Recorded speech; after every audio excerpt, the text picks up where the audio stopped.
nadidismaya, ngunit nagpaalam sa kanya ang kanyang kaibigan, binati siya ng swerte sa high school. Bumisita si Rentaro sa isang shrine at nanalangin sa Diyos ng pag-ibig na magkaroon ng kasintahan sa high school nang biglang may narinig siyang boses at isang mukha ang lumabas sa kahon ng donasyon. Sinabi sa kanya ng lalaki na siya ang Diyos ng shrine. Sa kanyang paglabas, nakita namin na mayroon siyang mga pakpak at sinabi niya kay Rentaro na nakatadhana siyang makilala ang kanyang soulmate sa high school. Sa katunayan, magkakaroon siya ng 100 soulmates, kaya marami siyang mapagpipiliin. Ikinatutuwa ito ni Rentaro, ngunit nanunumpa siyang sisirain ang shrine kung ito ay magiging kasinungalingan. Makalipas ang 1 buwan, unang araw na ng high school. Papunta na si Rentaro sa silid-aralan nang makabangga niya ang 2 babae, sina Ende at Hakari. Nakakaramdam sila ng nakakagimbal na pakiramdam ng magtama ang kanilang mga mata, at iniisip ni Rentaro kung sila ba ang soulmates na sinabi sa kanya ng Diyos. Pinuntahan niya ang 2 babae para tulungang tumayo, ngunit biglang nagpanggap si Hakari na napilipit ang kanyang paa, humiling sa kanya na tulungan siya sa opisina ng nurse. Si Rentaro ay umiiyak dahil sa pananakit sa kanyang soulmate, at si Hakari ay nagsimulang magkagusto sa kanya, na iniisip na siya ay isang mabait na lalaki. Habang tinutulungan siyang tumayo, nagseselo si Enda at nagkunwaring nananakit din ang paa niya.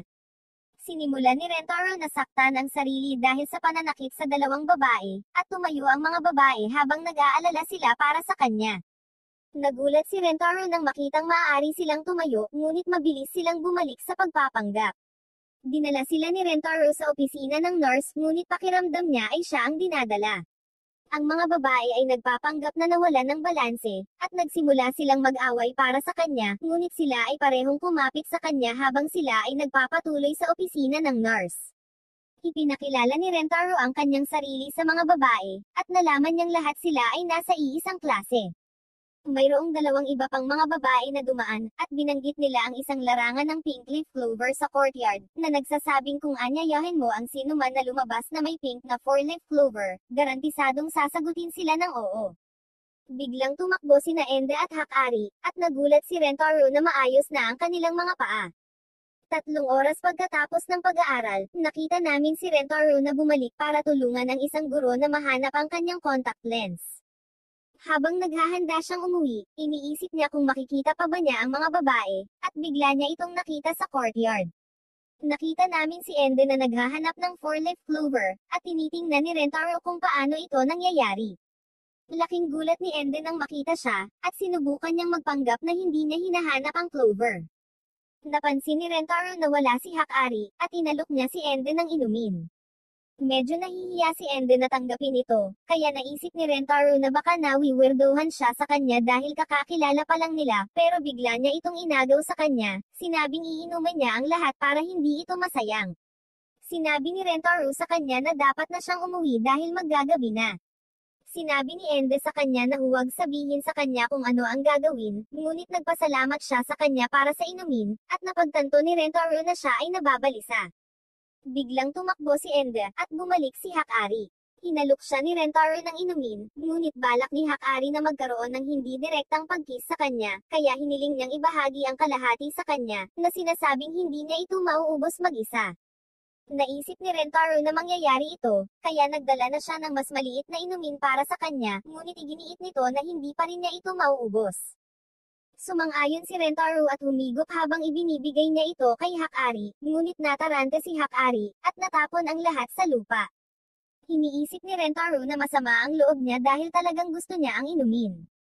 Hinalok ni Rentaro sa kanya ang kanyang panyo upang tulungan siyang maglinis, ngunit sa halip ay hinawakan ni Hakari ang kanyang kamay at ipinagtapat ang kanyang pagmamahal sa kanya, sinabing kailangan niyang gawin ito ng mabilis dahil may iba ding may gusto kay Rentaro. Tuwang-tuwa si Rentaro, natanggap ang unang pag-amin ng babae, ngunit bago pa siya makasagot, biglang bumalik si Enda. Bumili siya ng 1 bungkus ng inumin para bayaran siya, ngunit bigla siyang nagalit kay Hakari sa pagyaya sa kanya na lumabas, at sinabihan siyang pumili. Nagulat si Rentaro nang marinig na may gusto ito sa kanya. Sinubukang tanggihan ito ni Ende sa una, ngunit sa huli ay umamin din siya sa kanya. Tinanong nila siya kung sino ang pipiliin niya, ngunit sinabi ni Rentaro sa kanila na maghintay hanggang sa susunod na araw para sa kanyang sagot. Iniisip niya ang tungkol sa 2 babae, ngunit hindi siya makapili. Bumisita siya sa shrine at sinabi sa kanya ng Diyos na pareho silang soulmates, kaya imposibleng pumili siya. Nagtataka siya kung ano ang gagawin ng ibang tao kung makatagpo sila ng dalawang soulmates, ngunit sinasabi sa kanya ng Diyos na ang mga tao ay karaniwang walang higit sa isa. Inihayag ng Diyos na noong ipinanganak si Rentaro, nagkamali siya dahil abala siya sa panonood ng TV, at hindi sinasadyang na-assign niya kay Rentaro ang 100 soulmate sa halip na isa. Iniisip ni Rentaro na siya ay tiyak na mapapahamak, ngunit binalaan siya ng Diyos na ito ay lalala lamang dahil kung ang isang tao ay hindi makakasama ang kanilang soulmates, sila ay masasawi dahil hindi nila makukuha ang mahal nila. Iniisip ni Rentaro ang tungkol sa isa sa mga babae na masasawi, kaya lalo lang nitong pinahihirapan ang kanyang desisyon. Gayunpaman, bigla siyang nakakuha ng ideya, iniisip na maaari niyang tanggihan silang dalawa at pagkatapos ay makipag-date ng paisa-isa nang di nila alam. Kinaumagahan, nakatagpo ng mga babae si Rentaro at nagulat sila nang makita siyang madungis, ngunit sa wakas ay sinagot niya na gusto niyang makipag-date sa kanilang dalawa. Laking gulat ni Ende sa narinig, at lumalabas na hindi niya kayang magsinungaling sa kanila, kaya ipinagtapat niya na mahal niya silang dalawa at gagawin niya ang lahat para sila ang maging pinakamasayang babae kailanman. Tatanggihan na siya ng mga babae, ngunit bigla niya silang binigyan ng kulay rosas na 4-leaf clover, na nalaman namin na ginugo niya ang buong magdamag na hinahanap ito. Kinukutya siya ni Ende dahil sa paniniwala niya sa pamahiin, ngunit ipinaalala ni Hakari sa kanya kung paano silang dalawa naniwala dito. Tumanggi si Ende na tumanggap ng two-timing sa kanya, ngunit sinabi ni Rentaro sa kanila na nakuha niya ang mga bulaklak dahil nakita niya kung gaano kahirap ang mga ito sa paghahanap, kaya gusto niya lamang silang pasayahin. Hindi kinaya ng mga babae ang kanyang ginawa, at pumayag si Hakari na makasama siya, iniisip na ang pagtutiming sa kanya ay mas magiging masaya pa rin siya kaysa sa pagtanggi. Tumanggi si Ende na ibigay siya kay Hakari sa kanyang sarili, kaya pumayag din siya na makasama siya. Tinutokso siya ni Hakari dahil sa pagbabago ng kanyang isip, at nanumpa si Rentaro na pahalagahan silang dalawa, ngunit nagtataka siya sa iba pa niyang 98 soulmates. Kinabukasan, ipinahayag ni Rentaro kung gaano siya kasaya na sa wakas ay nagkaroon na siya ng kasintahan, ngunit sa totoo lang ay isang poste lang ang kanyang kausap. Dumating ang dalawang babae, ngunit nagulat si Ende kung bakit siya nakikipag-usap sa isang poste. Sinabi ni Rentaro na siya ay masyadong masaya, kaya hindi niya napigilan ang sarili, at sinabi sa kanya ni Ende na maaari niya itong kausapin, ngunit sa huli ay napahiya siya. Sinamantala ni Hakari ang pagkakataong ito, at hinawakan niya ang kamay ni Rentaro. Si Rentaro ay nalulula sa sensasyon, at si Ende ay nagsimulang magselos ngunit hinawakan niya rin ang kanyang kamay. Umaarte siya na parang hindi nag-e-enjoy pero masayang naglalakad silang tatlo. Pagdating nila sa paaralan, nakita nila ang isang lalaki na tumatakbo habang hinahabol ito ng vice principal. Itinuro ni Hakari na kilala siya sa pagiging mahigpit, at kung may makita siyang tumatakbo sa paaralan, hahabulin niya ang mga ito, at kung mahuli sila, bibigyan niya sila ng kiss.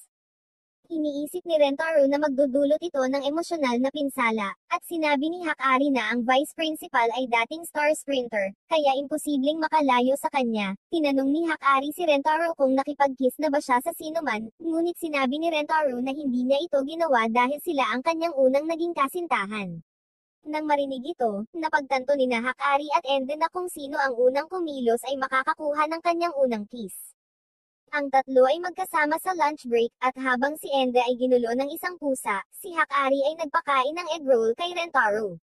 Gusto niya ito kaya nagsimula siyang umiyak, at nagseselos si Ende. Ibinunyag ni Ende na gumawa siya ng cookies para sa kanya, ngunit kapag sinubukan niyang pakainin siya, nataman niya ang kanyang mata. Kinain ni Rentaro ang kanyang cookie, sinabi sa kanya na ito ay kamanghamanghang masarap, ngunit si Hakari ay kumuha ng Bucky snack. Nang buksan niya ito, nalaman niyang putol na ang mga dulo. Nagtataka si Hakari kung paano niya ito mapapakain nang hindi nadudumihan ang kanyang mga kamay, kaya't sa wakas ay pinapakain niya ito gamit ang kanyang bibig. Sa nakikitang malapit sa kanya, iniisip ni Rentaro na siya ay masyadong cute. Sinimulang kagatin ni Hakari ang merienda para mapalapit sa kanya.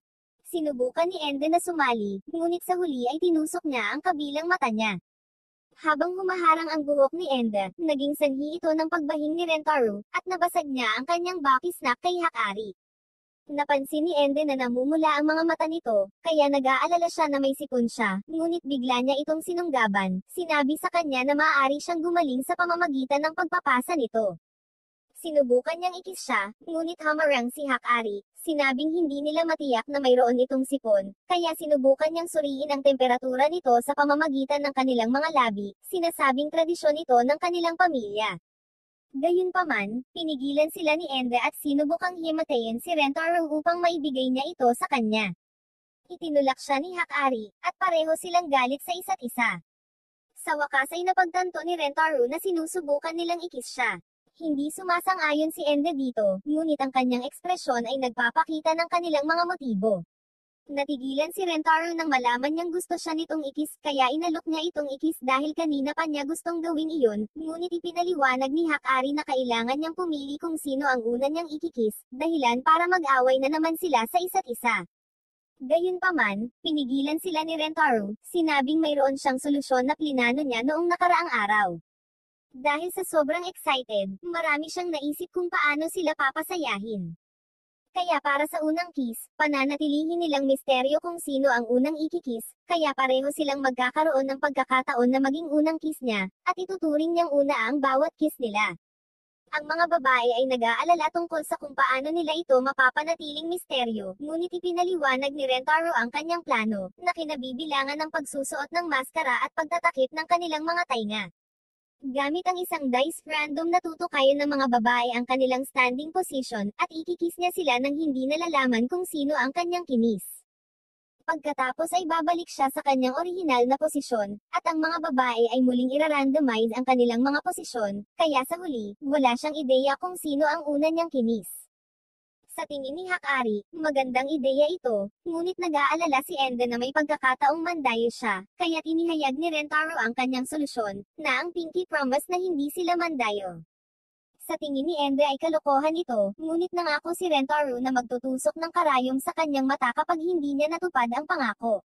Sumang-ayon ang mga babae sa plano, at habang ginagawa nila ito, may bug zone ng hangin na nagangat sa palda ni Ende, at ang pusa ay biglang nagsimulang kumalmot dito. Iniisip ni Ende na si Rentaro ang kumakalmot sa kanya, at sa huli ay sinipa niya ito. Sinimulan niya itong suntoken, ngunit naalis ang kanyang headphone, at napagtanto niyang pusa iyon. Nagpa siya silang subukang muli, ngunit sa bawat pagsubok, palaging may mali, at hindi sila makapag-kiss. Nagalit ang lahat, at sinabi ni Ende na mali ang plano. Ikinagalit nito si Hakari, at pareho silang nagsimulang sisihin ang isa't isa at pag-aawayan kung sino ang pag-aari ni Rentaro. Pinipigilan niya ang mga ito, at isinisisi ang lahat sa kanyang sarili dahil sa wala siyang karanasan habang tumatakbo siya. Tinawag ni Rentaro ang vice principal, at bigla itong nagpakita para parusahan siya sa pagtakbo. Nahuli siya nito, at si Rentaro ay sobrang natakot ngunit bigla siyang pinigilan ni Enda. Nagkunwaring nakikita ni Hakari ang isang inspector ng paaralan, at nag-alala ang vice principal nang marinig ito, kaya mabilis siyang gumapang palayo. Nagtataka ang mga babae kung bakit naging padalos-dalos si Rentaro, pero sinabi niyang dahil sa mahal niya silang dalawa at gusto niyang magkaayos sila, kaya mas gugustuhin niyang sirain ang unang kiss nito kaysa maging dahilan ng pag-aaway nila. Nang marinig ito, sinabi sa kanya ng dalawang babae na maaari niyang ikis ang isa, ayaw sayangin ang kanyang unang kiss. Nagulat si Rentaro dito, pero masasabi ng mga babae na pareho silang mahal talaga siya. Niyakap silang dalawa ni Rentaro, at tila may ibang plano. Himinungkahi niya na maaari silang gumawa ng three-way kiss. Akala niya ay hindi na nila ito gagawin sa simula, ngunit kapag nakikita silang magkasundo, sa palagay niya ay makakabuti ito. Nahihiya ang mga babae sa pag-iisip na mag-kiss sa isa't isa, ngunit sa huli ay pumayag sila, at sa wakas ay nakuha ng tatlo ang kanilang unang kiss. Kinabukasan, nasa library ang mga babae at si Rentaro. Naghahanap si Hakari ng isang cookbook upang makagawa siya ng mas maraming pagkain para sa kanya, ngunit inaway siya ni Ende dahil sa isang libro tungkol sa pagpapanalo ng isang lalaki sa pamamagitan ng kanyang tiyan. Sinabihan sila ni Rentaro na magkasundo, ipinaalala sa kanila kung paano sila nagbahagi ng kiss, at napahiya ang mga babae. Tumingin si Rentaro sa paligid para sa isa pang libro, ngunit may nakilala siyang ibang babae na agad na nagbibigay sa kanya ng nakakagulat na pakiramdam, kaya iniisip niya kung isa pa ba ito sa kanyang soulmate. Umatras ang dalaga, at nakita ni Rentaro na siya ang librarian. Hindi nagsasalita ang babae ngunit itinuro ang mga parirala sa kanyang libro upang makipag-usap sa kanya. Sa una ay nalilito dito si Rentaro, kaya sa tingin niya ay hindi sila dapat mag-usap sa library. Tinanong niya kung ano ang hinahanap niya, at sinubukan ni Rentaro ay aksyon na naghahanap siya ng kwentong nakakatawa. Tinanong siya ng babae kung bakit hindi siya nagsasalita at itinanong niya ang parehong bagay sa kanya. Humingi siya ng paumanhin at naghahanda na humingi ng tulong sa ibang tao, ngunit pinigilan siya nito, humihingi ng tulong sa kanya. Humihingi si Rentaro ng mga rekomendasyon sa kanya para sa isang romantic story na may magandang wakas, kaya nagsimula itong pumili ng ilang libro para sa kanya. Nagulat si Rentaro nang mapili niya ang napakadaming libro. Humingi ng paumanhin ang babae, na sinasabi sa kanya na piliin na lang ang mga gusto niya, ngunit sinabi ni Rentaro sa kanya na kukunin niya itong lahat dahil pinili niya ang mga ito para sa kanya. Sa pagpunta niya upang tingnan ang mga ito, lumalabas na ang kanyang library card ay hindi pa handa, kaya hindi siya maaaring humiram ng alinman sa mga libro, ngunit ang babae ay nag-aalok sa kanya ng kanyang sariling personal na libro. Masayang tinanggap ito ni Rentaro, at nagtataka siya sa pangalan nito. Ipinakita sa kanya ng babae ang kanyang ID, at nalaman namin na ang kanyang pangalan ay Shizuoka. Sa gabi, nagbabasa ng libro si Rentaro, at ito ay isang kwento tungkol sa isang prinsesa at sa kanyang kabalyero. Ang kabalyero ay nanunumpa ng kanyang katapatan sa kanya, kahit na pinoprotektahan siya mula sa isang dragon. Ang dalawa ay nagkakaroon ng damdamin para sa isa't isa, ngunit ang prinsesa ay may isinaayos na ikasal sa ibang prinsipe. Ang kabalyero ay nagmamadaling pumunta sa kanya, na nagnanais na magkaroon ng isang paraan para sa kanila na hamanin ang kanilang mga kapalaran. Naiiyak si Rentaro sa kanila, ngunit nagtatapos ang kwento sa isang cliffhanger. Kinabukasan, pinasalamatan ni Rentaro si Shizuoka para sa aklat, at napagtanto niyang dinala nito sa kanya ang pangalawang aklat. Tuwang-tuwang tinanggap ito ni Rentaro, ngunit sa tingin niya ay kailangan niyang gumawa ng paraan para mabayaran siya. Bumili siya ng inumin para sa kanya, at nagsimula silang mag-usap tungkol sa libro sa labas.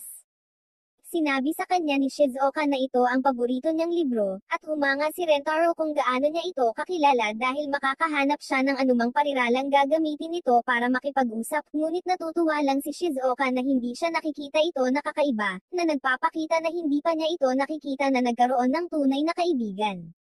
Nang marinig ito, nakakuha ng ideya si Rentaro, at hiniling niyang hiramin muli ang kanyang unang libro. Kinabukasan, nakita naming dinala ni Shizuoka ang pangatlong aklat para kay Rentaro, ngunit hindi nagpakita si Rentaro kahit makalipas ang ilang araw.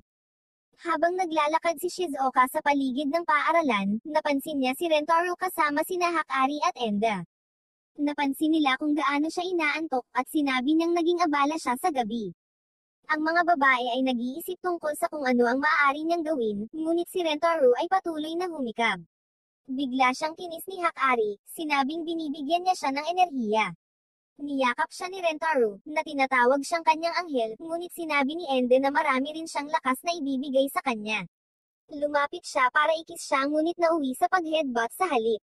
Napagtanto ni Shizuoka na mayroon siyang kasintahan, at naisip niyang masyado siyang abala para magbasa. Iniisip ni Shizuoka kung paano siya nakita ng ibang mga babae na kakaiba sa paraan ng kanyang pagsasalita, at kung paano iniisip ng kanyang ina na siya ay isang kakaiba, na nagmamakaawa sa kanya na magsalita ng normal. Sa tingin niya ay walang sino man ang may oras na makipag-usap sa isang tulad niya. Ngunit nakita namin si Rentaro na hinanap siya, na nagsasabi na sa wakas ay mababayaran niya ito sa pagpapahiram sa kanya ng kanyang mga libro. Hinikayat niya itong mag-install ng app sa kanyang telepono, at ipinahayag na gumawa siya ng kopya ng unang aklat. Ipinakita ni Rentaro sa kanya kung paano piliin ang mga salita at i-play ito bilang isang boses. Alam ni Shizuoka na hindi kailanman inilabas ang ebook, kaya mano-manong na-type ni Rentaro ang buong libro. Ipinaliwanag ni Rentaro na kapag nakipag-usap siya sa libro, hindi sila nag-usap ng harapan dahil palagi niyang tinitingnan ang libro. Ngunit sinabi niya na sa pamamagitan ng paggamit ng app, mapapatingin sila sa isa't isa habang nagsasalita siya. Umaasa si Rentaro na makakatulong ito sa kanya sa pakikipag-usap, at sinabi niya sa kanya na subukan ito. Sinabi ni Shizuoka sa kanya na mahal niya siya, ngunit agad niya itong binawi, sinasabi sa kanya na huwag mag-alala. Gayunpaman, sinabi sa kanya ni Rentaro na mahal din siya nito. Iniisip ni Shizuoka na sila ay nakatadhana na hindi magkasama, ngunit sinabi ni Rentaro na malalampasan nila ito kahit na ito ang kanilang kapalaran. Ipinakilala niya si Shizuoka sa iba pang mga babae, humihiling na idagdag siya bilang kanyang pinakabagong kasintahan. Iniisip ni Ende na siya ay balisa, ngunit pinasalamatan siya ni Hakari sa pananatili sa kanila kahit na nakahanap na siya ng iba. Sinabi ni Rentaro na ang kanyang damdamin sa kanila ay hindi nagbago, gumawa ng isang pagkakatulad na sila ay tulad ng isang field ng langis, at si Shizuoka ay isang ganap na bagong larangan, kaya ang pagdaragdag sa kanya ay hindi makakaapekto sa kanila sa anumang paraan. Sa katunayan, plano niyang pahalagahan sila ng higit pa kaysa dati.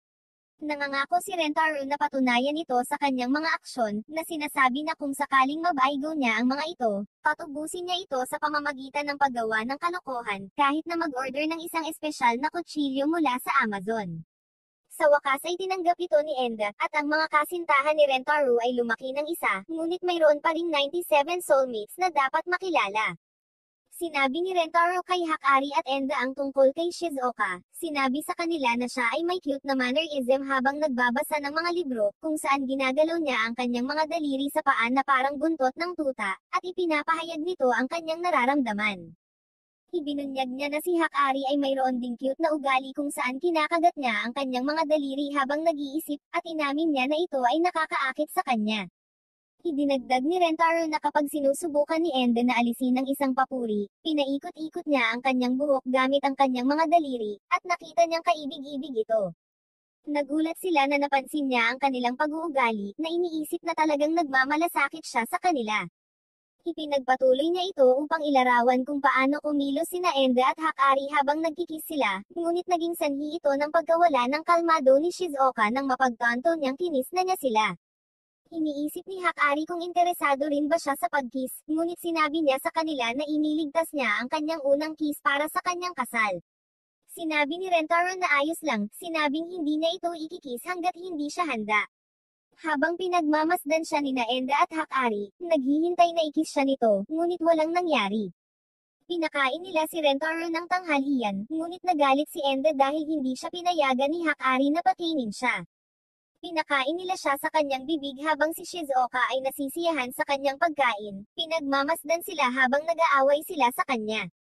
Ngunit napagtanto ni Rentaro na siya ay masyadong tahimik, iniisip na kailangan niyang masanay sa kanila.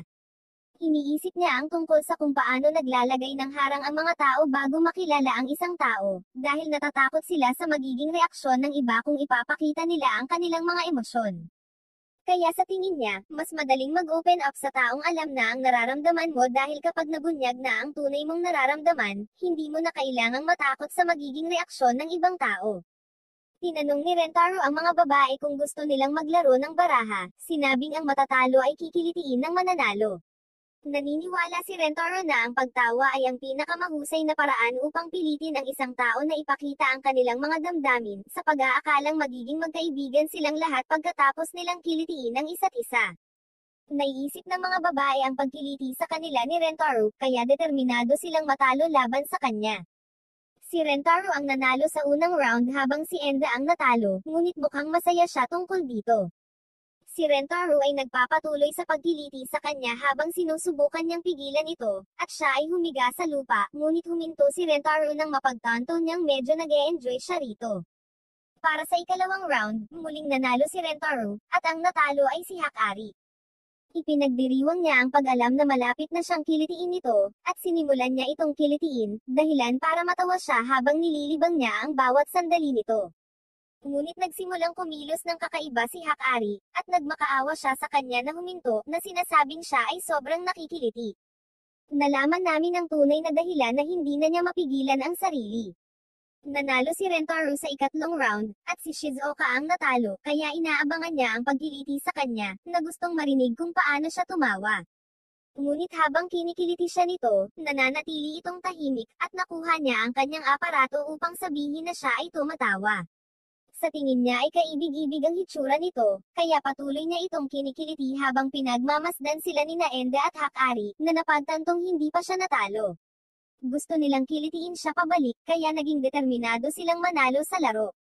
Ngunit nanalo si Shizuoka sa ika-4 na round, at si Rentaro ang natalo, kaya nilapitan niya ito, ngunit sa halip na kilitiin, pinindot niya ito.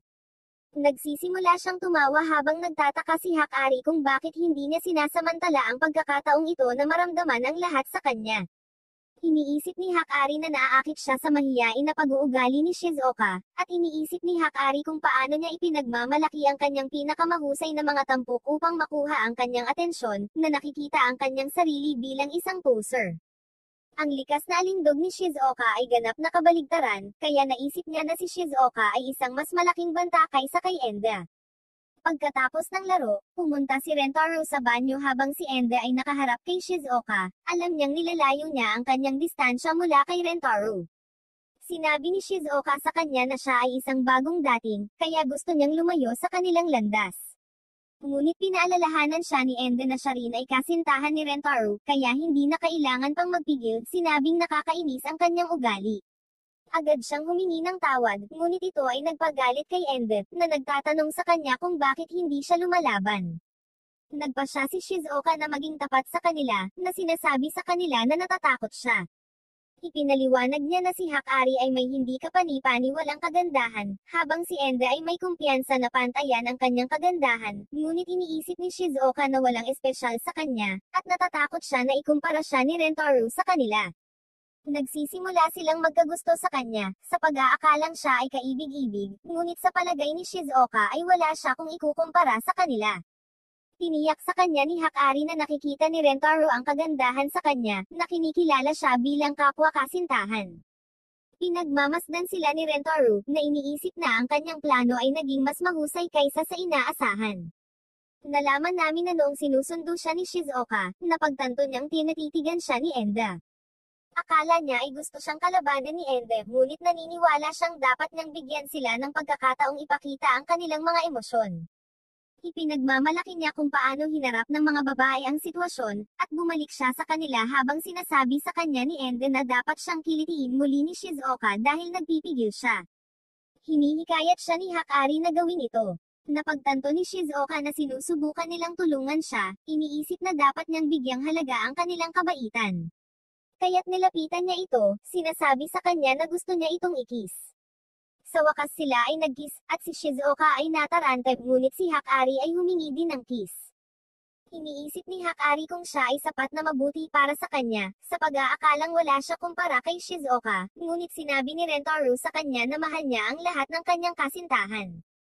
Kinis niya ito, nagpapasaya sa kanya, at tinanong niya si Enda kung gusto rin niya ng kiss. Nagkukunwari siyang ayaw niya, ngunit pumwesto siya, at sinabi niya sa kanya na ang cute niya kapag nagsusungit siya.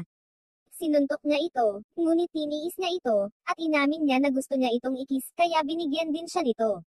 Napagtanto ni Rentaro na mayroon siyang mga kahanga-hangang kasintahan, sa pag-aakalang hindi siya karapat-dapat sa kanila, ngunit sinasabi nila sa kanya na pareho ang nararamdaman nila tungkol sa kanya.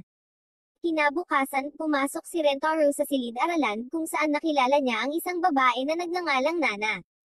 Sinabi ni Rentaro sa kanya na ang mga resulta ng pagsusulit ay naipost na nagtatanong sa kanya kung susuriin niya ito, ngunit sinabi ni Nana sa kanya na ito ay isang pag-aaksaya ng oras, alam na siya ay nakakuha ng rank 1. Nang magtagpo ang kanilang mga mata, nakaramdam sila ng nakakagimbal na pakiramdam, kaya naisip niyang isa ito sa mga soulmate niya.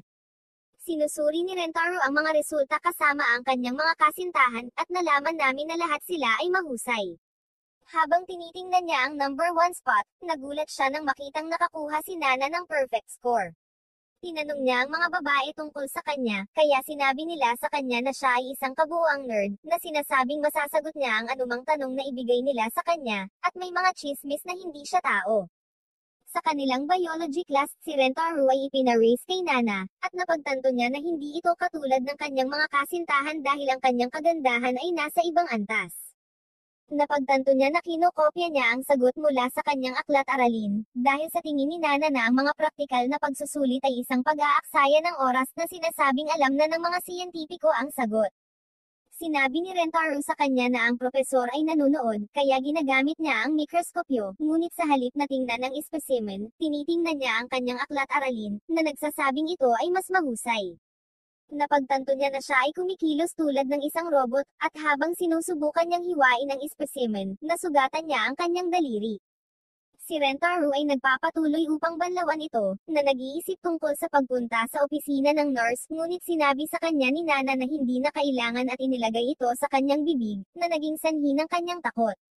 Ipinaliwanag ni Nana na hindi niya kailangan ng disinfectant dahil natural na pinagmumulan nito ang laway. Iniisip ni Rentaro kung nananaginip ba siya, at ito rin ang nagiging sanhi ng pagkabalisa ni Enda. Pagkatapos ng klase, pinasalamatan ni Rentaro si Nana sa pagtulong sa kanya, ngunit sinabi niya sa kanya na gusto lang niyang manatili siya dahil kailangan niya ng tutulong sa kanya sa paglilinis.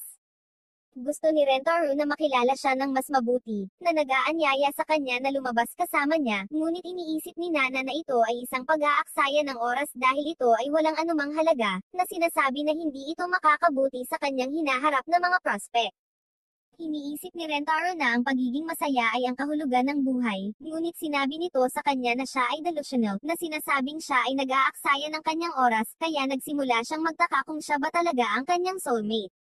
Nang gabing iyon, nakita namin si Nana sa kanyang silid, iniisip si Rentaro, nagtataka kung bakit niya ito tinulungan. Napagtanto niya na mayroon siyang nararamdaman para sa kanya, iniisip na nakakagambala ito sa kanya, kaya sinimulan niyang isulat ang eksaktong halaga ng pie, iniisip na ito ang pinakamabisang paraan upang maibalik ang kanyang pagdoon. Ngunit sinabi niya na hindi ito gumagana kahit na pinunan niya ang pisara at nagsulat sa maraming piraso ng papel. Napagtanto niya na nag-aaksaya siya ng oras, iniisip na ito ay isang problema. Kinabukasan, sinabi ni Nana kay Rentaro na mahal niya ito, at sinabing gusto niya itong maging kasintahan. Sinabi ni Rentaro sa kanya na gusto niyang lumabas kasama niya, ngunit tinanggihan siya nito, kaya naisip niya na siya ay nagpa-prank. Ibinunyag ni Nana na gusto niyang wakasan ang kanyang nararamdaman dahil ang mga relasyon ay humahantong lamang sa kasal at pagbubuntis, iniisip na ang pag-iibigan sa pagitan ng mga bagets ay walang kabuluhan. Sinabi ni Nana sa kanya na hindi siya sasama sa kanya, ngunit ipinahayag ni Rentaro na siya ay umiibig sa kanya, sinabi niyang tumanggi siyang sumuko, at hiniling sa kanya na lumabas kasama niya, na nakikiusap sa kanya na bigyan siya ng pagkakataong manalo sa kanya. Makalipas ang ilang araw, bumisita sila sa isang amusement park, at determinado si Rentaro na kumbinsihin si Nana na makabuluhan ang pag-ibig, ngunit sa tingin niya ay walang kabuluhan ang aktibidad, nagtataka kung bakit ginagawa pa nila ito.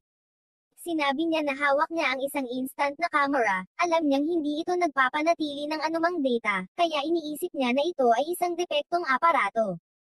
Sinabi ni Rentaro sa kanya na sabihin ng cheese, ngunit tinanong niya siya kung ano ang ibig niyang sabihin, at kinukunan pa rin niya siya ng larawan. Pumasok sila sa isang haunted house, at sinabi ni Nana na hindi siya naniniwala sa mga multo.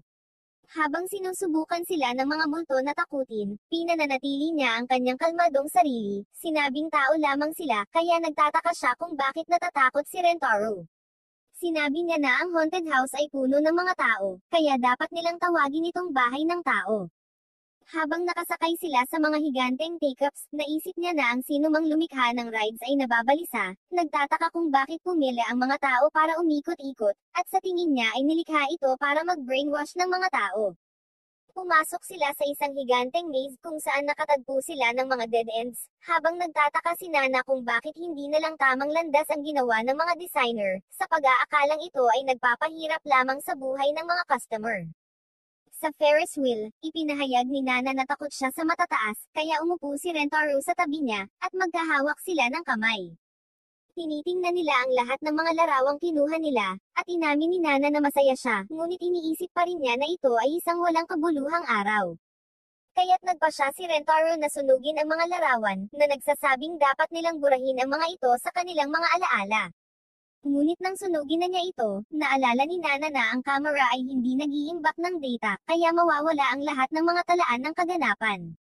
Kinuha niya ang mga larawan, at sinabi ni Rentaro sa kanya na natatakot siyang mawala ang mga ito dahil nakakuha siya ng isang bagay na may halaga. Nagsisimulang umiyak si Nana, habang sinasabi ni Rentaro sa kanya na ang pagtangkilik sa magagandang oras ay nagiging makabuluhan ang kanilang buhay. Ginagamit niya ang kanyang panyo upang panasan ang kanyang mga luha, na sinasabi sa kanya na disimpektahin niya ito bago niya ito ibalik, at iniisip ni Rentaro kung gagamitin niya muli ang kanyang laway, ngunit sinabi niya sa kanya na siya ay maghuhugas nito. Sinabi ni Nana na gusto niya itong maging kasintahan dahil gusto niyang gumugol ng mas makabuluhang mga oras kasama siya, at sinabi sa kanya ni Rentaro na mahal niya siya, kaya kinis niya ito, na sinasabi sa kanya na tutuparin niya ang kanyang mga hangarin sa anumang paraan na kinakailangan. Ipinakilala siya ni Rentaro sa mga babae, at hindi sila tumututol kaya pinasalamatan niya ang mga ito sa muling pagtanggap sa kanya, nangako na gagawin niya ang lahat para saktan ang sarili kung hindi niya sila pakikitunguhan ng maayos. Ngunit sinabi sa kanya ni Nana na ang lason ay magiging mas epektibo. Naisipan nilang lumabas ng magkasama, at nagseselo si Hakari na nagpunta si Rentaro sa isang theme park nang wala siya, kaya iminungkahi niyang pumunta sila sa isang water park na gustong magkaroon ng isang beach episode. Nakita namin si Ende na naghahanap ng swimsuit na isusuot ngunit nahihirapan siyang pumili ng isa. May isang nakaagaw ng atensyon niya, sa pag-aakalang ito ay mukhang cute ngunit sa tingin niya ay hindi ito magiging maganda sa kanya. Gayunpaman, iniisip niya na maaaring magustuhan ito ni Rentaro, kaya nagpasya siyang bilhin ito. Dumating sila sa pool kung saan nakita ni Rentaro ang mga babae na nakasuot ng swimsuit, at tuwang-tuwa siya sa nakita, iniisip na maaari siyang masawi na masaya. Pero dumating si Ende na may dalang kakaibang damit kaya nagpanik siya dahil mukhang wala itong swimsuit. Sinabi ni Ende sa kanila na nilalamig siya, kaya tatambay siya sa pool habang nagsasaya sila. Itinuro siya ni Nana sa isang lugar kung saan masisiyahan siya sa araw, kaya nagpasalamat siya kay Nana, na sinasabing hindi niya kailangang mag-alala tungkol sa kanya. Ngunit sinabi ni Nana na wala siyang pakialam sa kanya, kaya nagalit siya, sinabihan si Nana na umalis. Pumasok sila sa whirlpool kung saan patuloy na umiikot si Shizuoka sa kanyang floater, na nagsasabing hindi niya makontrol kung saan siya pupunta. Naniniwala si Nana na ang venue ay para sa survival training, at sinubukan niyang lumangoy laban sa agos ngunit pinigilan siya ni Rentaro nang kumapit sa kanya si Hakari, na sinasabi sa kanya na siya ay tinatangay. Lumapit siya sa kanya, at sinubukan ni Nana na gawin din iyon, ngunit naging sanhi ito ng paghimatay niya. Napansin ni Nana na hindi siya humihinga, kaya binibigyan siya ni Hakari ng mouth-to-mouth, tinatamasa ang bawat sandali nito. Ngunit sinabi sa kanya ni Nana na umalis, sinusubukang iligtas si Rentaro, ngunit sinabi sa kanya ni Hakari na hindi ito gumagana, sinabing masasawi si Rentaro. Samantala, nakita namin si Shizuoka na natangay, at sinubukan niyang makaalis sa pool, ngunit hindi niya makontrol kung saan siya pupunta. Napagtanto niyang nasa problema siya, kaya sinubukan niyang humingi ng tulong, ngunit hindi siya pinapansin ng lahat. Nasira ang kanyang salbabida, kaya nagmamadali siyang lumabas sa tubig, ngunit napadpad siya sa isang isla sa gitna ng whirlpool. Bumalik kami kay Rentaro habang nagmumungkahi si Nana na maghanap ng lifeguard. Tumatakbo sila sa paligid ng pool, ngunit isang grupo ng mga lalaki ang tumawag sa kanila. Hindi sila pinapansin ni Hakari, ngunit napansin ng isa sa kanila na maganda ang katawan niya. Inaabot niya ito, ngunit pinigilan siya ni Nana at tinusok ang kanyang mga mata, sinasabing ito ang pinakamabisang paraan para tapusin ang isang tulad niya. Nagalit ang kanyang mga kaibigan, kaya sinubukan nilang takutin si Nana, at sinabi niya sa kanila na makikipag-hangout siya sa kanila para maghanap si Hakari ng lifeguard para iligtas si Rentaro. Alam niyang malulungkot siya kapag may nangyari kay Hakari, kaya nagpasya siyang tulungan itong makatakas. Ngunit sinabi sa kanila ni Hakari na hindi sasama si Nana, sinabi sa kanya na nagmamalasakit din si Rentaro sa kanya. Inabot ng isa sa mga lalaki si Hakari, ngunit hamarang si Rentaro, sinabing si Nana at Hakari ay kanyang mga kasintahan. Sinabihan siya ng lalaki na huwag makialam dahil binulag ni Nana ang kanyang kaibigan, sinabihan siyang umalis kasama ang kanyang kasintahan. Ngunit sinabi niya sa lalaki na sina Nana at Hakari ay pareho niyang kasintahan. Hindi naniniwala ang lalaki, kaya sinabihan niya itong ikis ang dalawa, sa pag-aakalang hindi ito magagawa ni Rentaro dahil nagsisinungaling siya. Ngunit kinis siya ni Nana, at ganoon din ang ginawa ni Hakari, na sinasabi sa mga lalaki na nagsasabi ng totoo si Rentaro. Ang mga lalaki ay nabigla, napagtanto na siya ay isang gigachad, at nagpasya silang huwag manggulo sa kanya. Nagtataka si Hakari kung paano naka-recover si Rentaro. Nalaman namin na nakita ni Enda ang insidente, kaya pupunta na sana siya kina Hakari at Nana, ngunit nakita niya si Rentaro sa daan, sa pag-aakalang nasawi na ito. Sinabi niya sa kanya na huwag masawi dahil nagkakaproblema si Nana at Hakari, kaya bigla siyang nagkamalay, at nagmamadali siyang tulungan sila. Ipinaliwanag ni Rentaro na nagawa niya ito dahil kay Enda, at nagpapasalamat siya kay Nana sa pagprotekta kay Hakari. Iniisip ni Nana na mas mahalaga si Hakari kaysa sa kanya, ngunit sinabi ni Rentaro sa kanya na huwag ilagay ang kanyang sarili sa panganib, at napagtanto niya na nagmamalasakit din siya sa kanya. Napagtanto ni Rentaro na nasa pool pa rin si Shizuoka, kaya natarante siya, alam niyang hindi siya marunong lumangoy. Sumugod siya sa kanya, at nakita namin siyang humihingi ng tulong, ngunit hindi siya pinapansin ng lahat. Napagtanto niyang nauubusan na ng baterya ang kanyang telepono, ngunit sa sandaling iyon, narinig niya si Rentaro na tumatawag sa kanya. Sinusubukan niyang agawin ang atensyon nito, ngunit hindi siya nito mahanap, kaya naisipan niyang sumigaw gamit ang sarili niyang boses. Ayaw niyang gawin iyon dahil ayaw niyang marinig ng mga tao ang boses niya, pero wala siyang ibang pagpipilian. Sumisigaw si Shizuoka ng may mataas na boses, at agad siyang nahanap ni Rentaro, na nagsasabing natutuwa siya na okay na siya. Binuhat niya siya, at kinis siya nito, dahilan para mapahiya siya habang ipinapaalala nito sa kanya na nasa publiko pa rin sila. Sumama sila sa iba, at sinabi ni Rentaro sa kanila na magpapahinga siya, sinabihan si Ende na sumama sa kanya. Sa kanyang pahinga, tinanong niya si Enda kung bakit patuloy niyang tinitingnan sina Hakari at Nana, sa pag-aakalang ikinukumpara niya ang kanyang sarili sa kanila. Sa tingin ni Rentaro ay hindi siya kumpiyansa sa suot niyang swimsuit, kaya tiniyak niya sa kanya na pareho silang normal ni Shizuoka. Sinabi ni Enda na iba si Shizuoka dahil maliit siya at cute, ngunit bigla niyang tinanggal ang damit niya, at tumambad ang swimsuit niya. Tinatawag niya itong nawala sa kaisipan, ngunit sa tingin ni Rentaro ay kahanga-hanga ang hitsura niya. Niyakap siya nito, at napagtanto niya na mabilis ang tibok ng puso nito habang sinasabi nito sa kanya na kakaiba siya, na sinasabing hindi na siya maaaring maging mas kaakit-akit kaysa sa dati. Naantig siya sa mga salita nito, at nagpa siya si Ende na sumama sa kanila sa pool, at ine-enjoy nila ang natitirang araw na magkasama. Bumalik sila sa paaralan, at sa pagdaan nila sa chemistry lab, nakita ni Rentaro ang isang babae. Naramdaman niya ang nakakagimbal na pakiramdam ng magtama ang kanilang mga mata, kaya alam niyang isa ito sa mga soulmate niya. Kinabukasan, bumalik si Rentaro sa lab, iniisip kung mahahanap niya ang kanyang soulmate doon. Ngunit pagpasok niya sa silid, nakita niya ang isang kakaibang babae na nagpakilala bilang Kazori mula sa chemistry club. Binibigyan niya siya ng tsaa, ngunit nagulat si Rentaro nang makitang nasa beaker ito. Sinabi ni Kazori sa kanya na katatapos lang niyang gumawa ng gamot, ngunit ipinaliwanag ni Rentaro na ayaw niyang sumali sa chemistry club na nagsasabing naghahanap lang siya ng isang tao. Ngunit sinabihan lang siya nito na uminom ng tsaa at maghintay. Kaya, nagpa siya siyang subukan ito, at ipinakita niya ang gamot na ginawa niya, na isang pang-akit na gamot ng tao. Ipinaliwanag ni Kazori na kung ininom niya ito, aakitan ng kanyang katawan ang mga metal, at pinipilit niya itong ipainom. Nagsisimulang kumilos ang kanyang katawan na parang magnet, at humanga siya na posible nga ito. Ngunit binabalaan niya siya tungkol sa side effect ng gamot na nagsasabing siya ay magiging constipated sa loob ng 3 araw. Nagpa siya si Kazori na subukan ang kanyang teorya, na nagpapakita na mayroon siyang gamot na may kabaligtaran na pole, at ininom niya ito, na naging sanhi ng pagkaakit ng kanyang katawan sa kanya. Sinabi ni Kazori sa kanya na ang magkasalungat ay umaakit, ngunit napagtanto niya na ang pang-akit ay masyadong malakas, kaya hindi siya makalayo. Ngunit pinananatili niya ang kanyang kalmadong sarili, alam na ang epekto ay tumatagal lamang ng 10 minuto. Sinabi ni Kazori sa kanya na kailangan niyang umihi, kaya nagsimulang magpanik si Rentaro. Pero sinabi ni Kazori na okay lang dahil naka-diaper naman siya. Umiihi siya sa kanyang mga lampin, at sa wakas ay nawala ang epekto.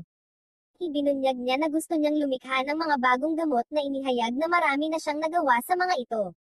Napagtanto ni Rentaro na nagsisimula na itong magkaroon ng damdamin para sa kanya, at alam na niya ang tungkol dito dahil pinainom siya nito ng love potion nang dumating siya. Ibinunyag niya na na-in-love siya sa kanya sa unang tingin, ngunit sa mukha siya, na nagsasabing gusto niyang tanggalin ang love potion. Nagtataka si Kazori kung bakit hindi gumana ang love potion, iniisip na dapat ay ayaw talaga siya nito, kaya nagsimula siyang umiyak, nagtatanong sa kanya kung hindi niya ito type. Ngunit sinabi ni Rentaro sa kanya na ayaw niyang may tulong ng isang potion kapag tinanggap niya ang kanyang nararamdaman. Nagsisimulang kumilos ng kakaiba si Rentaro, at alam niyang sinusubukan ng kanyang katawan na tanggihan ang gamot, kaya sinabihan siya nitong uminom ng neutralizer. Ngunit siya ay nanginginig kaya nagpasya siyang ibigay ito gamit ang kanyang bibig. Ang kanyang katawan ay gumaling, ngunit siya ay nawalan ng pag-asa, alam na ang epekto ng love potion ay nawala.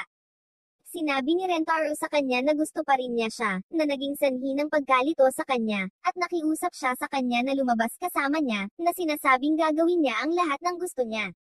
Ang kanyang buhok ay biglang nagsimulang tumubo, at ang kanyang katawan ay nagbabago, na nagpapakita na siya ang soulmate na nakita niya sa lab.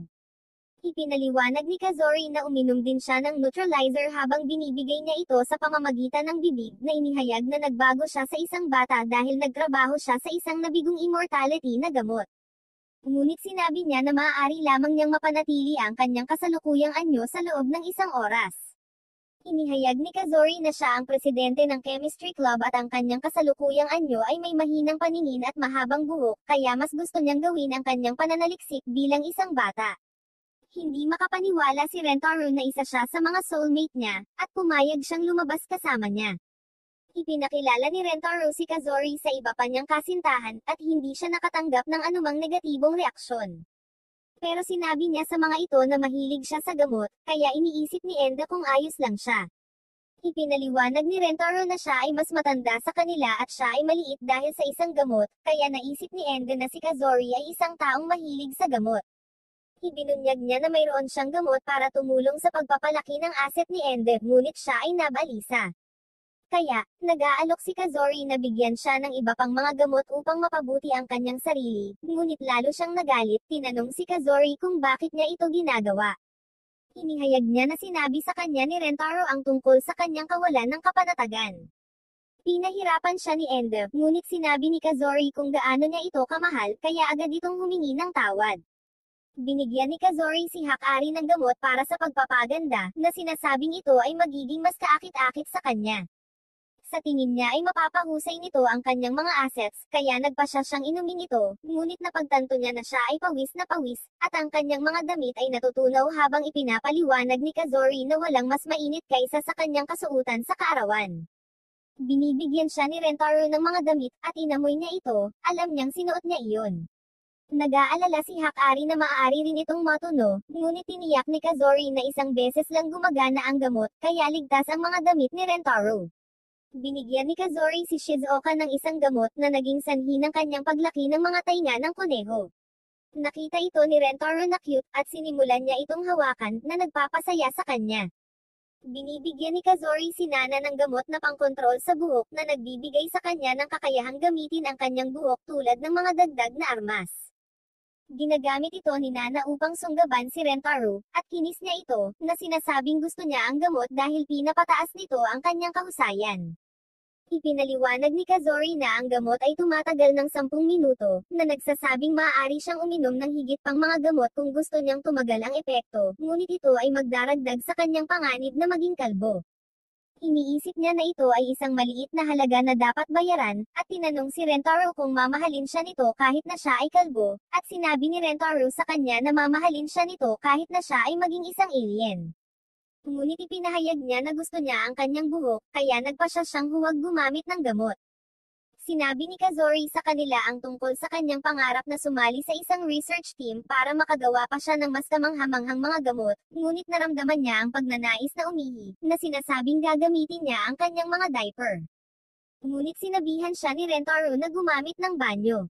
Iinom na sila ng tsaa, habang sinabihan sila ni Kazori na mag-ingat, ipinaliwanag na ang tsaa para sa mga babae ay iba sa tsaa ni Rentaro. Pero hindi niya maipaliwanag ng maayos dahil kailangan niya talagang pumunta sa banyo. Nagmamadali siyang pumunta sa palikuran, at nakakita sila ng dalawang lalagyan, sa pag-aakalang ang maliit ay para kay Rentaro.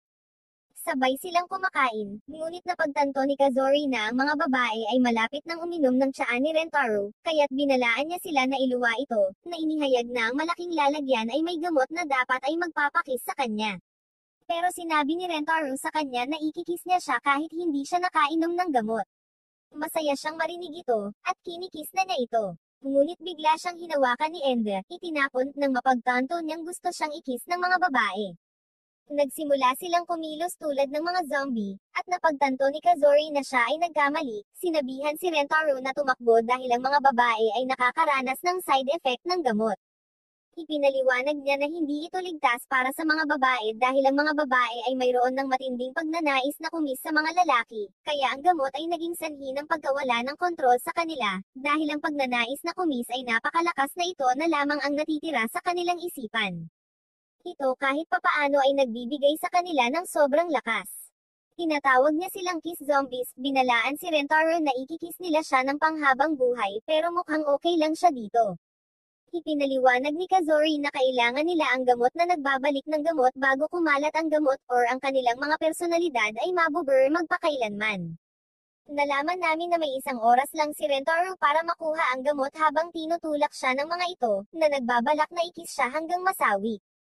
Tumakas sina Kazori at Rentaro, habang nagmumungkahi si Kazori na pumunta sa chemistry lab upang makahanap ng lunas. Ngunit habang tumatakbo sila sa paligid ng campus, hinaranggan ng mga zombie ang kanilang dinadaanan, kaya naghanap si Kazori ng isang bagay na magagamit niya laban sa kanila, at nakahanap siya ng gamot na nakakatunaw ng mga mukha.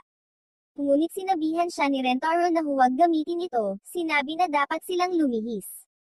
Ngunit habang tumatakas sila, humarang ang vice principal, at natakot si Kazori, kaya ginamit niya ang gamot na nakakatunaw sa mukha sa kanya. Ngunit pinoprotektahan ng makeup ng vice principal ang kanyang mukha, at sinabi niya sa kanila na malapit nang mabunyag ang kanyang tunay na anyo. Ayaw niyang may makakita sa mukha niya kaya gumapang siya. Habang sila ay patuloy na tumatakas, ang mga zombie ay nakabuo ng isang plano, at sila ay naghiwalay, na nagpaplanong palibutan si Rentaro. Napagtanto ni Rentaro na siya ang kanilang target, iniisip na makakahanap ng lunas si Kazori nang wala siya. Kaya, sinabi niya sa kanya na magtungo sa lab habang kinukuha niya ang kanilang atensyon. Habang hinahabol siya ni Shizuoka, bigla siyang natapilok, nataman ang ulo niya, at nag-alala si Rentaro. Kaya dinala niya siya sa infirmary kung saan minsan niya itong ginagamot ngunit napagtanto niyang isa pa rin siyang zombie. Ibinaba niya ito, paulit-ulit na kinikis. Alam niyang nagkamali siya, sa pag-aakalang tapos na ang lahat para sa kanya, ngunit naalala niyang mawawala ang pagkatao nito kapag hindi siya nakahanap ng lunas. Kaya titinulak niya siya, at napigilan niya ito, na nangangakong pagagalinggan siya. Si Rentaro ay patuloy na tumakbo palayo, ngunit inilunsad ni Ende si Hakari sa kanya, na naging sanhi ng kanyang pagkabagsak. Pinipigilan nila siya, at sinimulan nila siyang ikis habang iniisip niya kung paano siya makakatakas. Nakikita niyang nagtatalo ang mga ito, napagtantong hindi pa rin sila nagbabago, kaya pinagkis niya ang isa't isa, at nagsimula silang mag-away. Napagtanto ni Rentaro na talagang mahigpit silang magkasintahan dahil araw-araw silang nag-aaway. Natutuwa siyang makita ito, ngunit naalala niya na kailangan pa niyang makahanap ng lunas. Kaya tumakbo siya palayo, ngunit pagpasok niya sa lab, nakita niya si Nana sa loob at nagtago sa loob ng locker. Iniisip na kailangan lang niyang bumili ng oras para makahanap si Kazori ng lunas. Nakita niya siya sa locker, habang isiniwalat ni Kazori na nakita siya ni Nana bago siya makapasok sa lab, kaya nagpasya siyang magtago doon, at hindi siya makahanap ng daan palabas. Napagtanto niya na alam ni Nana ang tungkol sa kanilang plano, iniisip na ang kanyang katalinuhan ay ginagawa siyang banta sa kanila. Sinabihan siya ni Kazori na kumilos bilang isang decoy upang makapasok siya sa lab, ngunit sa tingin niya ay makikita ni Nana ang kanilang plano dahil masyadong halata kung magsisimula lang siyang tumakas. Sinisisi ni Kazori ang kanyang sarili sa sitwasyon, na nagpapakita na ang kanyang mga eksperimento ay palaging nagdudulot ng problema para sa lahat, na nagpapaliwanag kung bakit siya na lang ang natitira sa chemistry club. Sinabi ni Kazori na titigil siya sa pag-eksperimento, ngunit sa sandaling iyon, napagtanto niyang mayroon pa siyang isang dosis ng reversang na gamot. Iniisip ni Rentaro ang tungkol sa paggamit nito kay Nana, ngunit sinimulan nitong inumin ni Kazori, at sinabi niya sa kanya na huminto, na naging dahilan upang ihulog niya ito.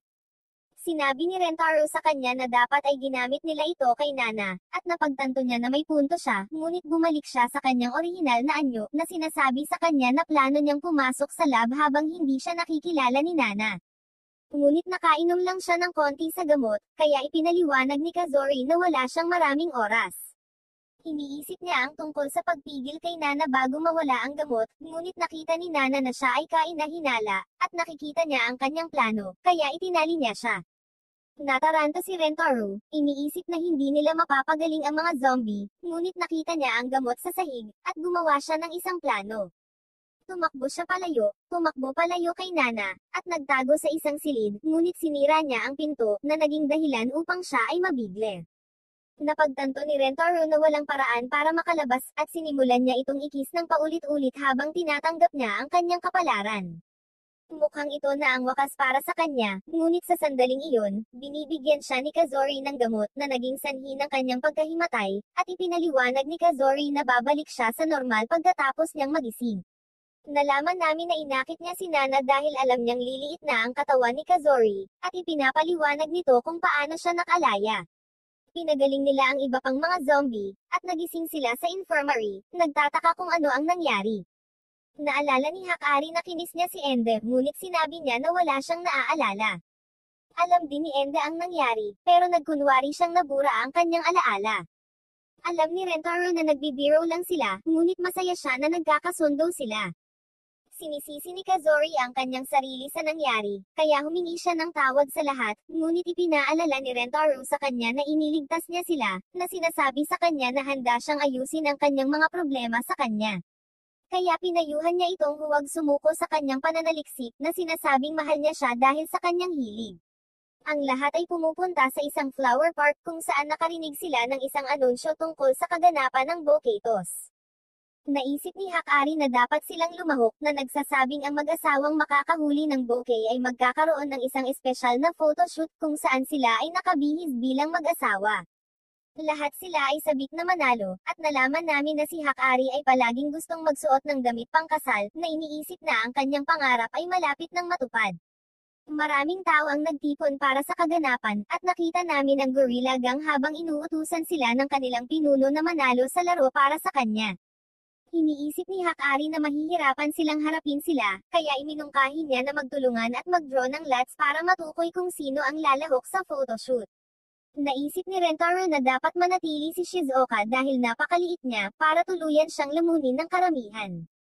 Si Kazori ay handang lumahok sa laro, kaya uminom siya ng gamot na nagpapahintulot sa kanya na bumalik sa kanyang orihinal na anyo.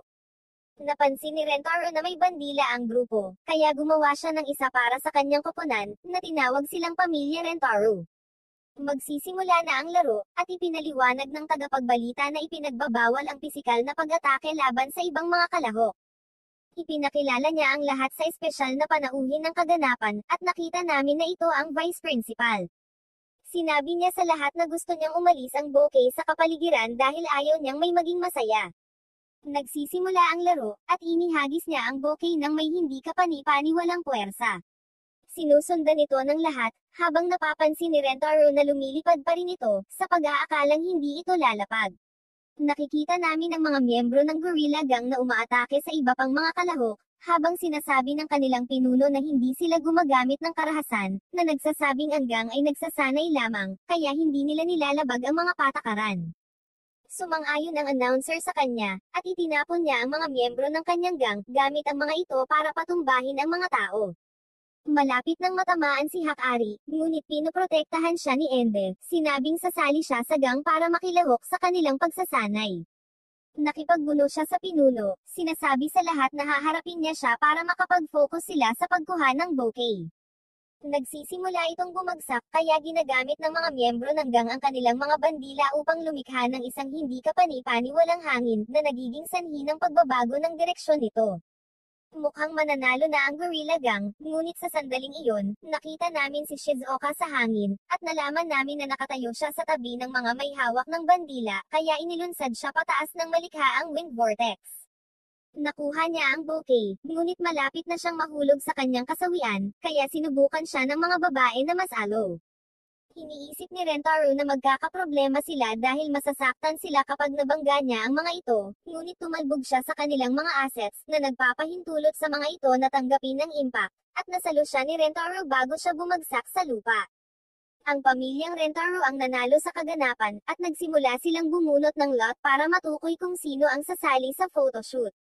Nalaman namin na may plano si Hakari, at minarkahan niya ng maliit na hiwa ang winning stick, ngunit sa palagay niya ay masyadong kainahinala kung babunutin niya ang unang stick. Kaya plano niyang maghintay na matapos ang turn ng isang tao bago siya kumilos. Naniniwala siya na magiging madaling target si Nana dahil nahuhumaling siya sa kahusayan, kaya malamang nakukunin niya ang stick na pinakamalapit sa kanya. Inilagay ni Hakari ang winning stick sa pinakamalayong posisyon, at sinabihan niya si Nana na kumuha ng isa, ngunit ipinaliwanag niya na magiging mas mahusay kung lahat sila ay bubunot ng sabay-sabay. Kaya nasira ang plano ni Hakari, napagtanto na minaliit niya si Nana, ngunit sa huli ay nanalo pa rin siya, kaya tuwang-tuwa siya, alam niyang malapit nang magkatotoo ang kanyang pangarap. Nakita niya si Kazori na umiiyak dahil gusto niya talagang sumali sa photoshoot, kaya sinabi sa kanya ni Hakari na maaari siyang pumalit sa kanya, at nagpapasalamat si Kazori para dito, ngunit nagbago ang kanyang isip, sinabi niya na gusto niyang dalawa sa kanyang mga paboritong tao ang makasama sa larawan. Sinabihan ni Hakari ang lahat na sumali, at kumuha sila ng litrato ng magkasama. Nagpasalamat siya kay Rentaro sa pagtupad sa kanyang pangarap, ngunit sinabihan niya itong makipaghiwalay sa kanya, at hindi siya nagbigay ng anumang paliwanag. Kinalaunan sa araw na iyon, iniisip ni Rentaro kung ano ang mali sa kanya, at gusto niya itong kausapin, ngunit napagtanto niyang iniwan na niya sila. Sinubukan niyang tawagan siya, ngunit hindi ito sumasagot, kaya nagpa siya siyang hanapin ang kanyang bahay, at ipinahayag na ang kanyang address ay nakasulat sa sobre na ipinadala niya sa kanya. Nalaman namin na nakatira siya sa isang mansyon, at tinawag siya nito, ngunit sinabihan siya ni Hakari na tumahimik nang may dumating na bantay, na iniisip kung saan nanggaling ang ingay. Nagawa niyang magtago, at nakatanggap siya ng tawag mula sa hindi kilalang numero. Napagtanto ni Rentaro na ito ay si Hakari, at sinabi nito sa kanya na hindi na niya ito mahal, ngunit alam niyang nagsisinungaling siya, na nagsasabing hindi siya aalis hanggat hindi niya nalalaman ang totoo. Kaya sinabi niya sa kanya na ang kanyang ina na si Heaven ay tutol sa kanilang relasyon dahil marami itong kasintahan.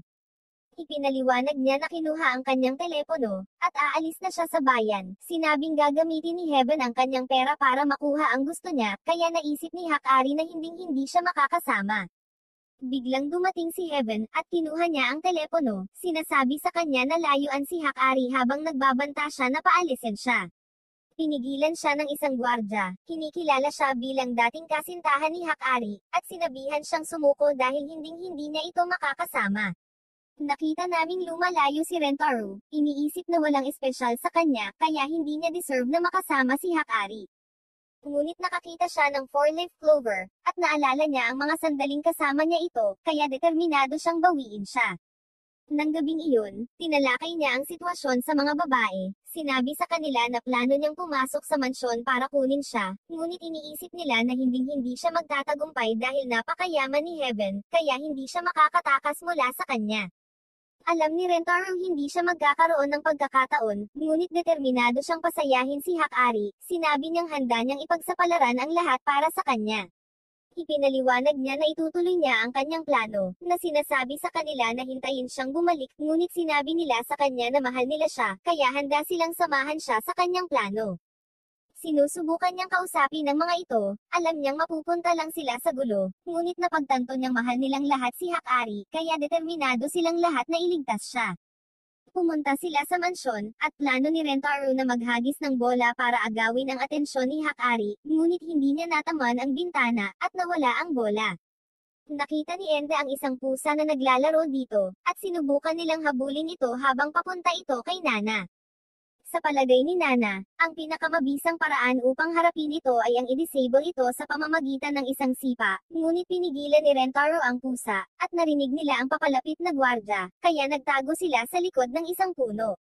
Lumapit sa kanya ang pusa kaya sa tingin niya ito ang naging sanhi ng kaguluhan, ngunit hindi na nila mabawi ang bola kaya wala na silang choice kundi pumunta sa kwarto ni Hakari. Nakikita nila ang pinto ng alagang hayop sa pasukan, at kinokolekta ni Nana ang mga bato mula sa hardin, gamit ang mga ito upang buksan ang pinto.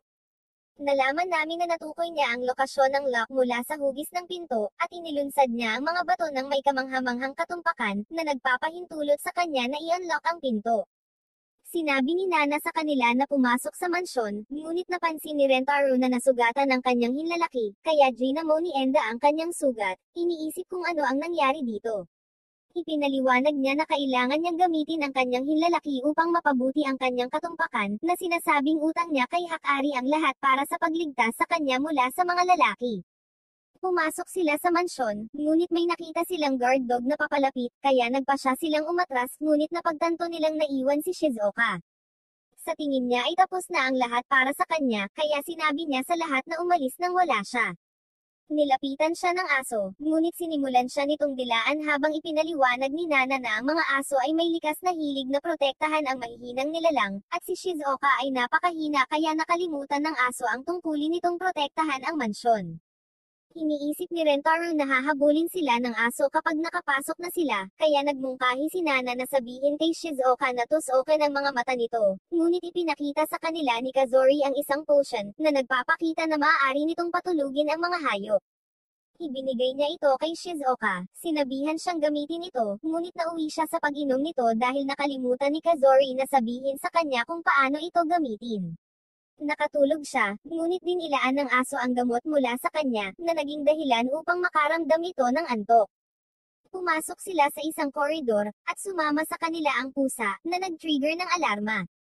Kaya't ang mga gwardya ay nagmamadali sa lokasyon, ngunit pinamamahalaan nilang makatago, at kinuha ng mga gwardya ang pusa, na pagtatanto na na-activate nito ang mga sensor.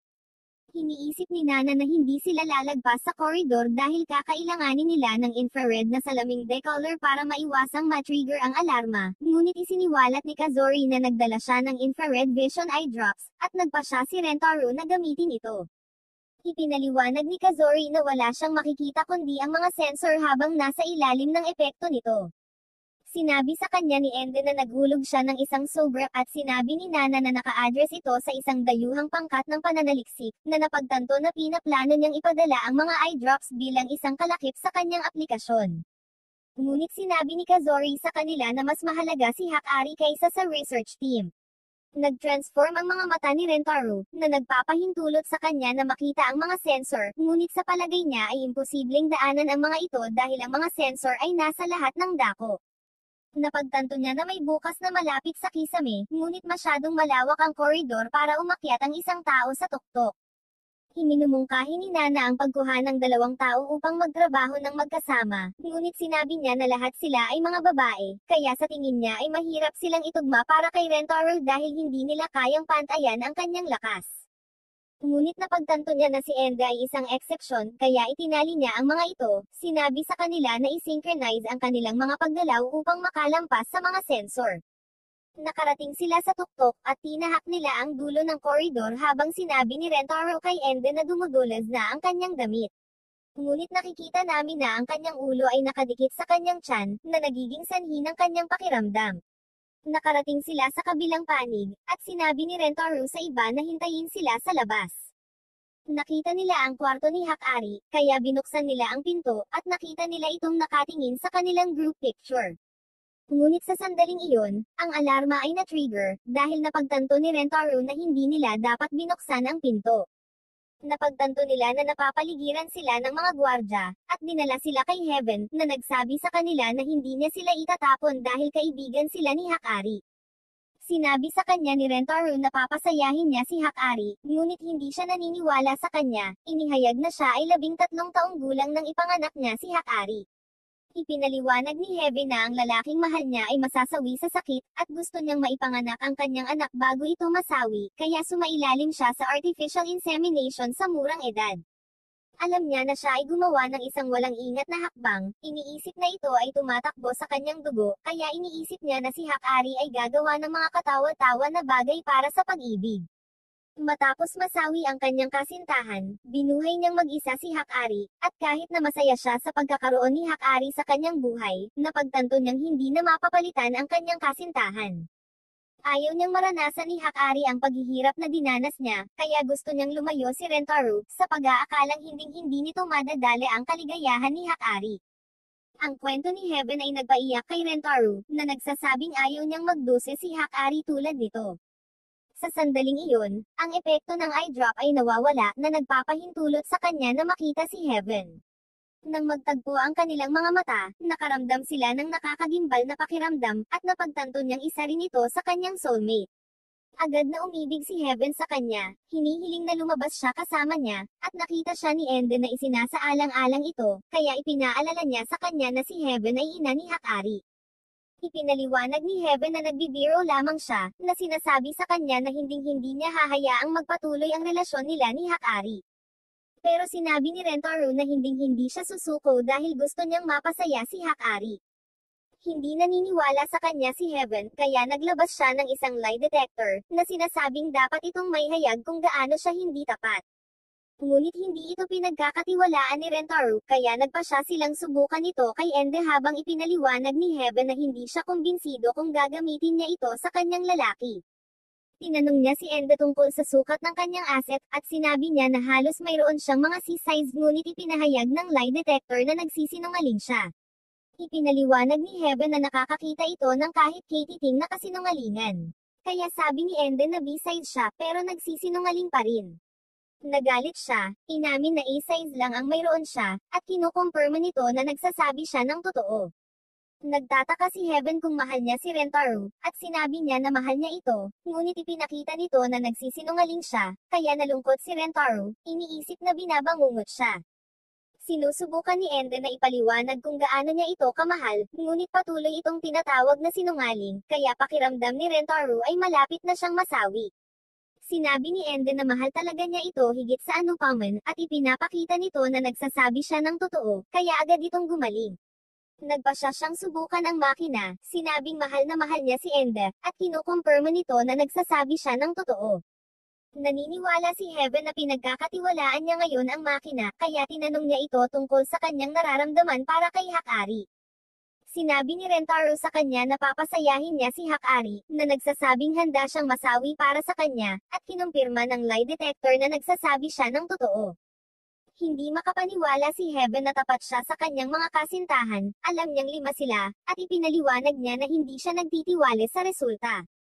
Sa sandaling iyon, dumating ang isang maid na nagsasabing tatapusin na ni Hakari ang kanyang sariling buhay.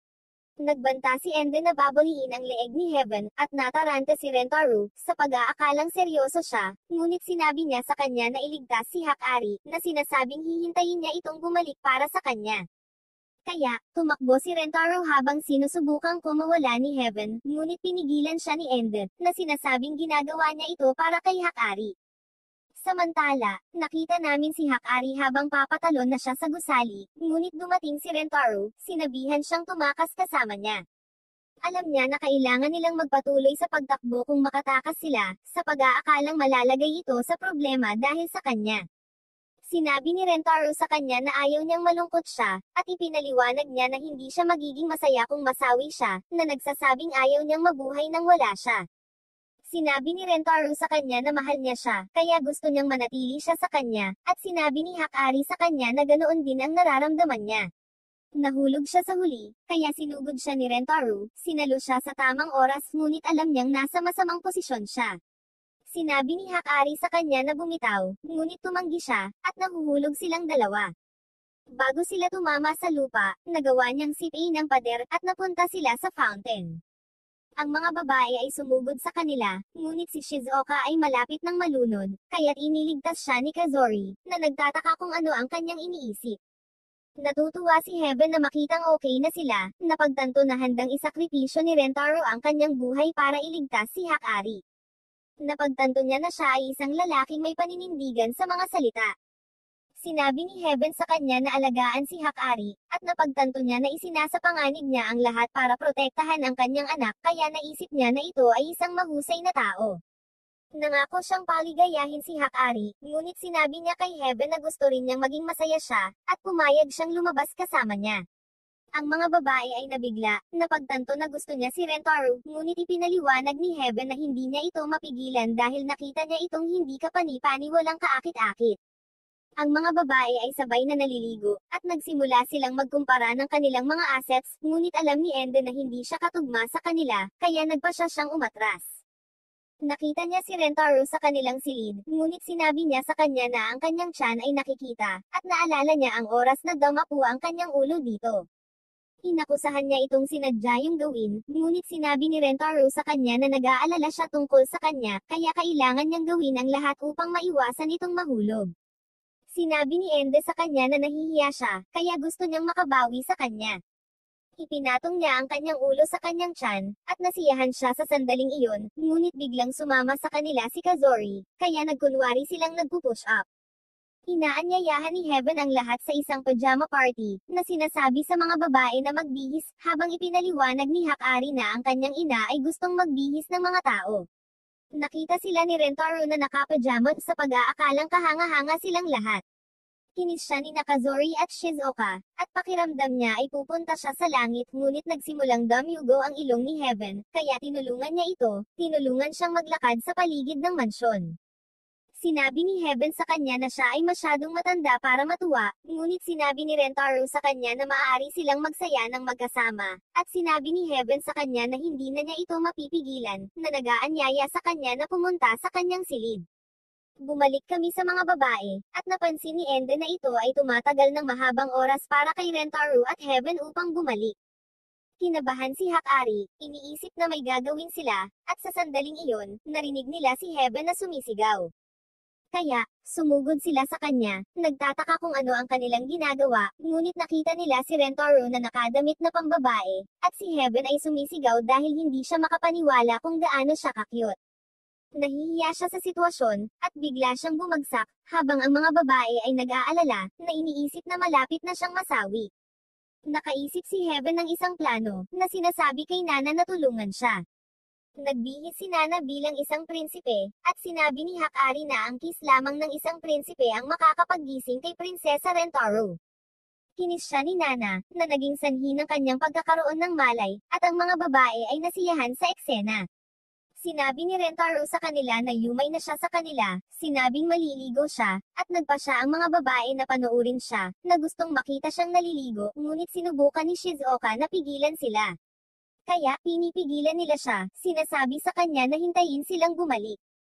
Nakita namin si Rentaro na naliligo, habang pinagmamasdan siya ni Kazori mula sa isang bintana, ngunit hindi niya ito makita dahil masyadong malabo ang salamin, kaya idiniin niya ang kanyang ulo dito. Narinig siya ni Rentaro, at nakita niya ang kanyang ulo, dahilan para matakot siya dahil sa tingin niya ay multo siya.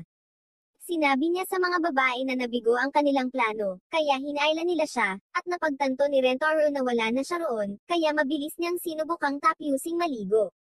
Sinabi ni Heaven sa mga babae na maaari nilang gamitin ang atak, sinabing dadalhin sila nito sa banyo, ngunit sa tingin nila ay may daga sa loob, kaya nabigla sila, at narinig sila ni Rentaro, na iniisip na siya ay minumulto.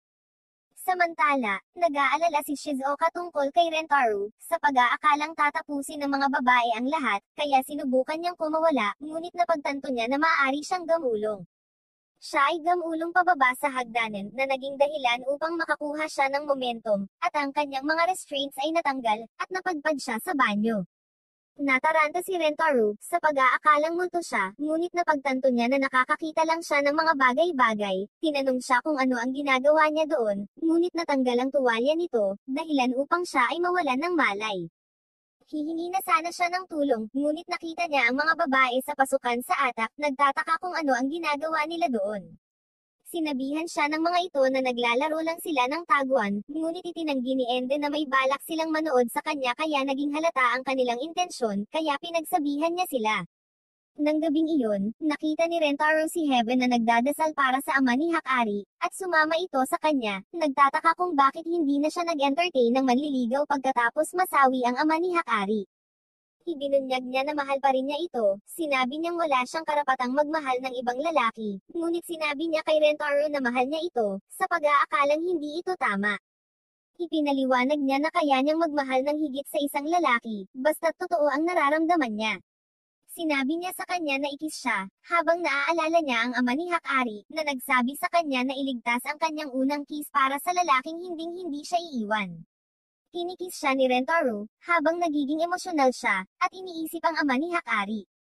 Nang gabing iyon, nakita namin ang lahat na natutulog sa isang silid, at lumapit si Hakari kay Rentaro, habang iniisip ni Ende kung ano ang kanyang ginagawa. Nagising si Rentaro, at sinabi sa kanya ni Hakari na gusto lang niyang matulog sa tabi niya, na nagsasabing natatakot siya na hindi na niya ito makakasama pa. Kinikis niya ito, sinasabi sa kanya na magiging okay ang lahat, at tuwang-tuwa siyang marinig ito, na sinasabi sa kanya na hawakan siya hanggang sa pagsikat ng araw. Pagkaraan ng ilang oras, nagising si Rentaro, at nakita niya si Hakari kasama si Ender, na sa tingin niya ay si Rentaro. Nagpunta siya sa banyo, ngunit nakita niya ang ama ni Hakari, na masama ang loob dahil kinuha niya sina Heaven at Hakari mula sa kanya. Iniisip ni Rentaro na ito ang perpektong sandali, sinasabing gusto niya itong makausap, at nagtataka ang ama ni Hakari kung bakit hindi natatakot si Rentaro sa kanya. Ipinaliwanag ni Rentaro na ito ay dahil mahal siya ni Heaven sa pag-aakalang siya ay isang mahusay na tao, at nangako siyang papasayahin sina Heaven at Hakari. Ibinunyag niya na 16 na taon na niyang binabantayan ang mga ito, at pinasalamatan niya si Rentaro sa pagbubukas ng puso ni Heaven, na sinasabing mabubuhay siya ng payapa kung mananatili si Rentaro sa tabi niya. Nagpapasalamat si Rentaro sa kanya dahil siya ang nagdala kay Hakari sa mundo, at isang maliwanag na liwanag ang nakapaligid sa kanya habang ipinahayag niya na wala na siyang anumang pagsisisi, kaya't siya ay aalis na, at ang kanyang kaluluwa sa wakas ay nagpapahinga sa kapayapaan. Kinabukasan, si Rentaro at ang mga babae ay pumasok sa paaralan, ngunit sa panahon ng asembleya, nagulat sila nang makitang si Heaven ang naging bagong tagapangulo upang makita niya si Rentaro araw-araw. Sa kanilang lunch break, pumunta siya sa mansyon ni Heaven, ngunit napagtanto niyang wala siya roon, kaya nagmadali siyang pumunta sa rooftop, at nakita niya itong kasama ang iba pang mga babae, napagtanto na lahat sila ay naghihintay sa kanya. Sinasabi nila na mahal nila siya, at sumama siya sa kanila, na nangangakong papasayahin niya sila.